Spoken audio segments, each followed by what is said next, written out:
Maqaan kee nageenya qoricha fayyina koo. Maqaan kee nageenya qoricha fayyina koo.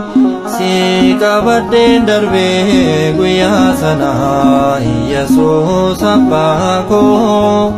Si qabadheen darbee guyyaa sana gooftaa koo.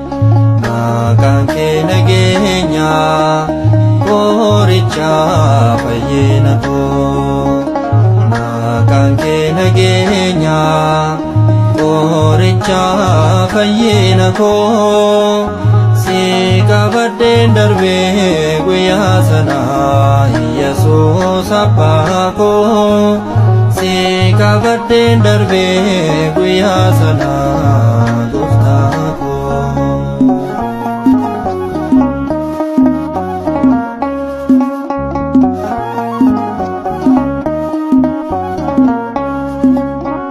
Hundumti isaa nafaa biyya lafaarratti sagalee kee qofaat ana bu'aa kootee.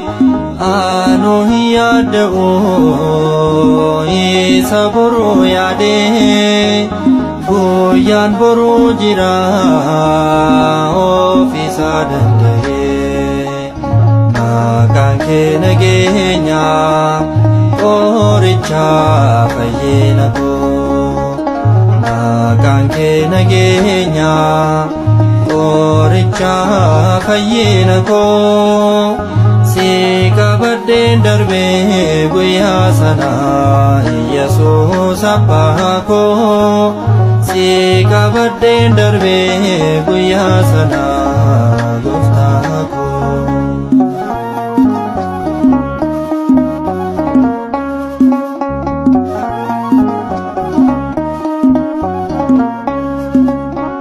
Si amanetanii ganamaatiin ba'ee waa osoon qabatiin harka duwwaa ta'ee. Guutuun na deebistee gooftaa arjummaa kennee. Siitu na eebbisee soogayyaa na kennee. Maqaan kee nageenya qoricha fayyina koo.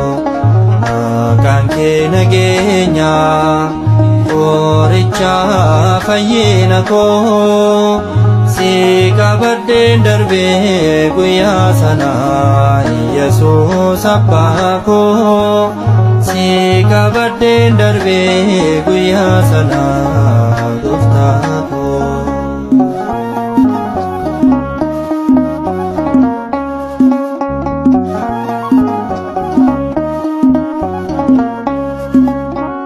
Tortii feenyummaa koo dhuunfaati koo beektee. Wanta natti irratee dursitee hubattee. Moolli naannaaf laattee iyyataa kadhaa koo. Isan sitti maddee asaasee jibbi koo. Maqaan kee nageenya qoricha fayyina koo.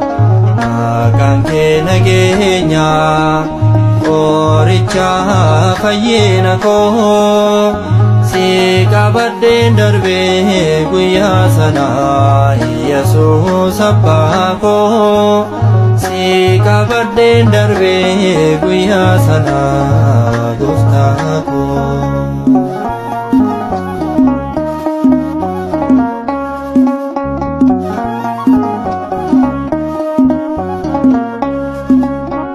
Okkolu koo argitee lafee kootee jecha kee fayyinaan na wallaantee tatee naatti dubbachuu keen tasgabbiin argadhee jaba maqaa keetiin fayyinaan argadhee maqaan kee nageenya qoricha fayyina koo maqaan kee nageenya qoricha fayyina koo si qabadheen darbee guyyaa sana Yesuus abbaa koo si qabadheen darbee guyyaa sana gooftaa koo maqaan kee nageenya